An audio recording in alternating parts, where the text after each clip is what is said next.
एक नदी के किनारे दो पेड़ थे।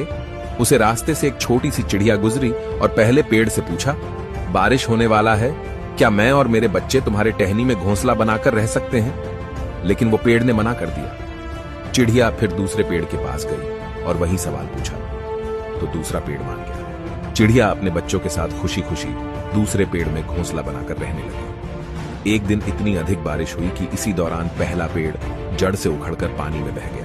जब चिड़िया ने उस पेड़ को बहते हुए देखा तो कहा, जब तुमसे मैं और मेरे बच्चे शरण के लिए आई तब तुमने मना कर दिया था।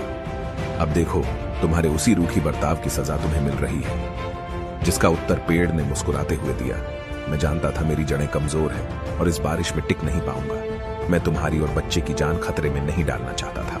मना करने के लिए मुझे क्षमा कर दो। और ये कहते कहते पेड़ बह गया। निष्कर्ष, किसी के इनकार को हमेशा उनकी कठोरता न समझे।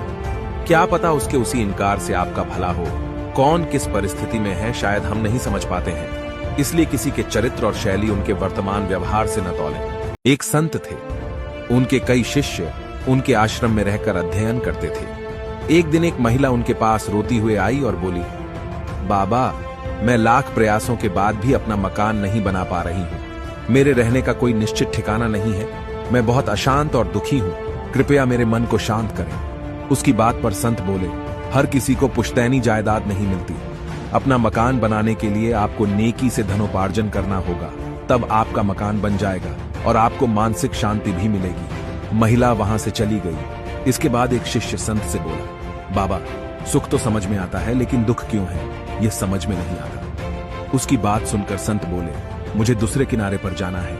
इस बात का जवाब मैं तुम्हें नाव में बैठ कर दूंगा। दोनों नाव में बैठ गए। संत ने एक चप्पू से नाव चलानी शुरू की। एक ही चप्पू से चलाने के कारण नाव गोल गोल घूमने लगी तो शिष्य बोला, बाबा, अगर आप एक ही चप्पू से नाव चलाते रहे तो हम यही भटकते रहेंगे, कभी किनारे पर नहीं पहुंच पाएंगे। उसकी बात सुनकर संत बोले, अरे तुम तो बहुत समझदार हो।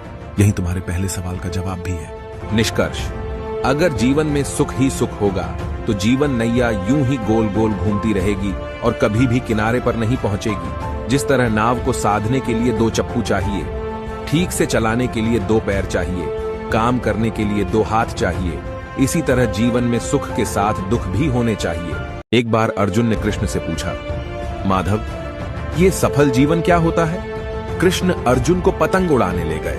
अर्जुन कृष्ण को ध्यान से पतंग को उड़ते देख रहे थे।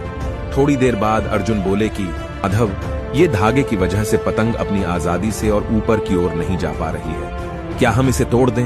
ये और ऊपर चली जाएगी। कृष्ण ने धागा तोड़ दिया। पतंग थोड़ा सा और ऊपर गई और उसके बाद लहराकर नीचे आई और दूर अनजान जगह पर जाकर गिर गई। तब कृष्ण ने अर्जुन को जीवन का दर्शन समझाया। पार्थ, जिंदगी में हम जिस ऊंचाई पर हैं, हमें अक्सर लगता कि कुछ चीजें जिनसे हम बंधे हैं वे हमें और ऊपर जाने से रोक रही हैं, जैसे घर, परिवार, अनुशासन, माता पिता, गुरु और समाज, और हम उनसे आजाद होना चाहते हैं। वास्तव में यही वो धागे होते हैं जो हमें उस ऊंचाई पर बना के रखते हैं। इन धागों के बिना हम एक बार तो ऊपर जाएंगे, परंतु बाद में हमारा वो ही हश्र होगा जो बिन धागे की पतंग का हुआ। निष्कर्ष, जीवन में यदि तुम ऊंचाइयों पर बने रहना चाहते हो तो कभी भी इन धागों से रिश्ता मत तोड़ना।